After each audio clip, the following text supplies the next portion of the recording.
तपाईँलाई अन्त road driving चाहिँ कहाँ लग्यो नि त हजुरलाई? त्यही भित्र थियो ड्राइभिङ स्कुलहरू अलिकति भित्र हुन्छ नि त।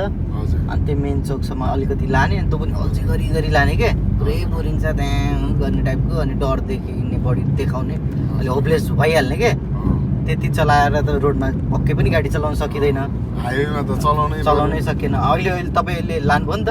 हजुर। त्यसपछि चाहिँ अहिले अब गाडीहरू पनि सँग पनि गरियो होइन, चलाइयो। यस्तो मुख्य राजमार्गमा नि चलाएर अनुभव त लिनै पर्यो। अहिले अब तपाईँहरूसँग हिँड्दाखेरि के भयो भन्दाखेरि गाडी तपाईँलाई अलिक कन्फिडेन्स बढ्दै गयो नि त।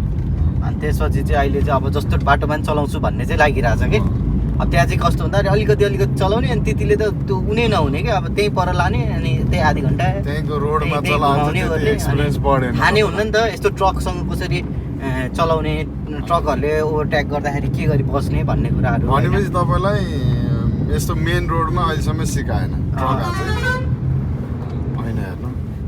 भनेपछि तपाईँलाई मेन रोडमा अहिलेसम्म सिकाएको छ? त्यस्तो मेन रोडमा त कसले सिकाउँछ त, सिकाउँदैन। त्यति रिस्क लिन कोही सकेन होइन।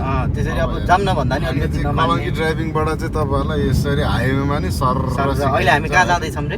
अब हामी अहिले धादिङ पुग्दैछौँ। अब धादिङसम्म ड्राइभिङ क्लास भनेपछि त यो त होइन अलिकति खत्रै चिज हो नि। एकदम मजाले आनन्द लिएर एकदम सेफ्टी तरिकाले अनि तपाईँहरूले सिकाउने पनि अलिकति प्रोफेसनल छ क्या, अलिकति डर देखाएर भन्दा नि कुन वेले चाहिँ मान्छेहरूले छिटो सिक्छन् भनेर होइन बुझाएर यो चाहिँ नेक्स्ट लेभलै छ। म त सबैलाई सजेस्टै गर्छु।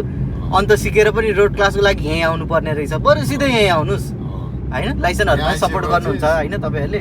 धेरै दिन चलाउनै परेन। अब थोरै टाइममै अब यसरी प्रो तरिकाले चलाउन सिकाइदिइसकेपछि फेरि सिक्नुपर्छ भन्ने उनी स्ट्रेस चाहिँ भएन नि त।